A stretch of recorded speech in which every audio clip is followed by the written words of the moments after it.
Welcome back, Year 5. Today we'll be reading Chapter 4 of Fantastic Mr. Fox. Our learning intention today is to answer right there and think and search type questions.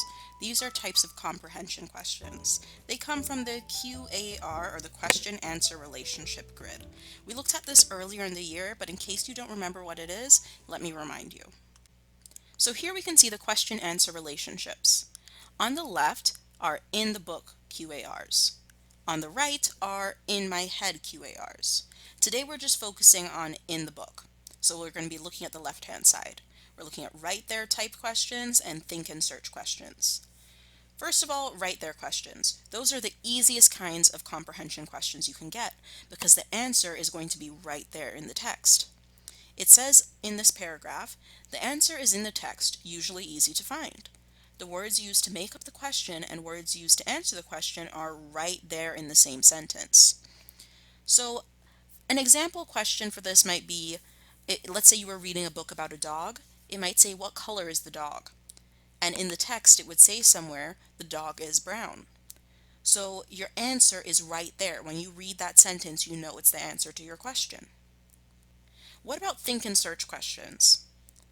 Well, it says the answer is in the selection or the text, but you need to put together different pieces of information to find it.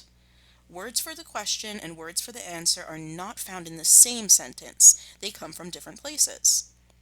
So let's put this in the context of that dog book again. Perhaps you might have been asked the question, what does the dog look like?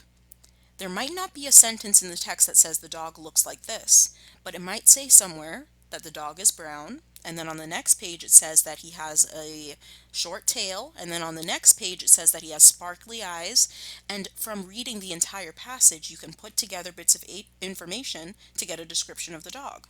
So you might have to look in different parts of the text to put together your answer, but the answer is somewhere in the book still. Alright, now that we know what types of questions we're dealing with, we're going to go ahead and read Chapter 4 of the text. Afterwards, you're going to be getting some right there questions where you can find the answer easily by going back to the text, and some think and search questions where you might need to look on different pages to find the answer. So just to remind you, we left off where Mr. Fox had his tail shot off because he tried to sneak out so that he could go get some dinner for his family, and Bogus, Boons, and Bean were waiting with their guns, and when they shot at him, they didn't kill him, but they shot his tail off. So we're going to pick up where he goes back to his family inside of his hole. Chapter 4. The Terrible Shovels. Down the hole, Mrs. Fox was tenderly licking the stump of Mr. Fox's tail to stop the bleeding. "It was the finest tail for miles around," she said between licks. "It hurts," said Mr. Fox. "I know it does, sweetheart, but it'll soon get better." "And it will soon grow again, Dad," said one of the small foxes. "It will never grow again," said Mr. Fox. "I shall be tailless for the rest of my life." He looked very glum. There was no food for the foxes that night, and soon the children dozed off. Then Mrs. Fox dozed off. But Mr. Fox couldn't sleep because of the pain in the stump of his tail. "Well," he thought, "I suppose I'm lucky to be alive at all. And now they've found our hole. We're going to have to move out as soon as possible. We'll never get any peace if we—" What was that? He turned his head sharply and listened. The noise he heard now was the most frightening noise a fox can ever hear. The scrape, scrape, scraping of shovels digging into the soil. "Wake up!" he shouted. "They're digging us out!" Mrs. Fox was wide awake in 1 second. She sat up, quivering all over. "Are you sure that's it?" she whispered. "I'm positive. Listen." "They'll kill my children!" cried Mrs. Fox. "Never!" said Mr. Fox. "But, darling, they will!" sobbed Mrs. Fox. "You know they will." Scrunch, scrunch, scrunch went the shovels above their heads. Small stones and bits of earth began falling from the roof of the tunnel. "How will they kill us, Mummy?" asked one of the small foxes. His round black eyes were huge with fright. "Will there be dogs?" he said. Mrs. Fox began to cry.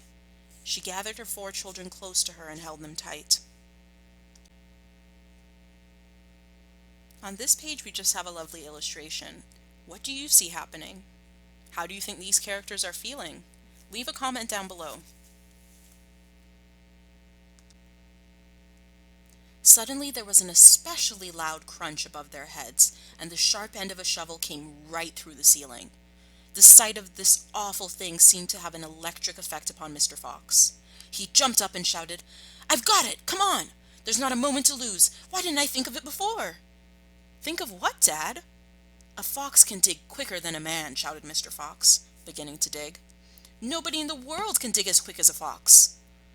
The soil began to fly out furiously behind Mr. Fox as he started to dig for dear life with his front feet. Mrs. Fox ran forward to help him. So did the four children. "Go downwards," ordered Mr. Fox. "We've got to go deep as we possibly can." The tunnel began to grow longer and longer. It sloped steeply downward. Deeper and deeper below the surface of the ground it went. The mother and the father and all four of the children were digging together. Their front legs were moving so fast you couldn't see them. And gradually the scrunching and scraping of the shovels became fainter and fainter. After about an hour, Mr. Fox stopped digging. "Hold it," he said.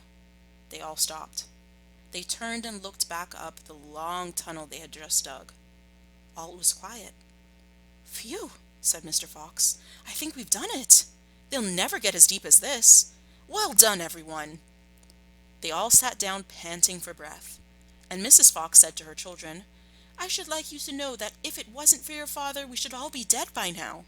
Your father is a fantastic fox."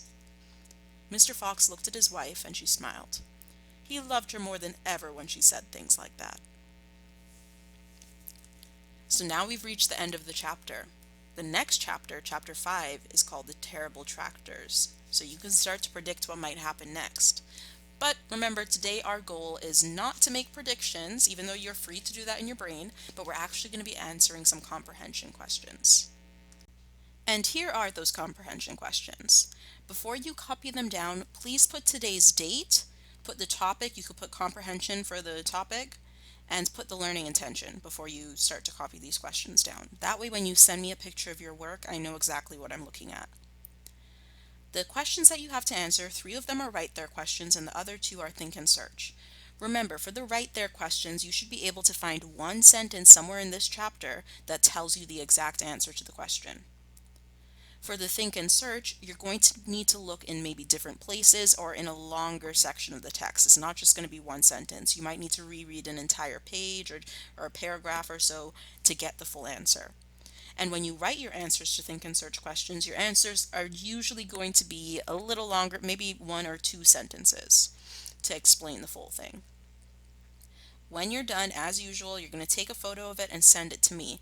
I know lots of you are watching these videos because I can see the views. However, only a few of you send me your work. So today I really want to see how many of you are going to send me the photos. It only takes a couple seconds to snap a picture and send it to me.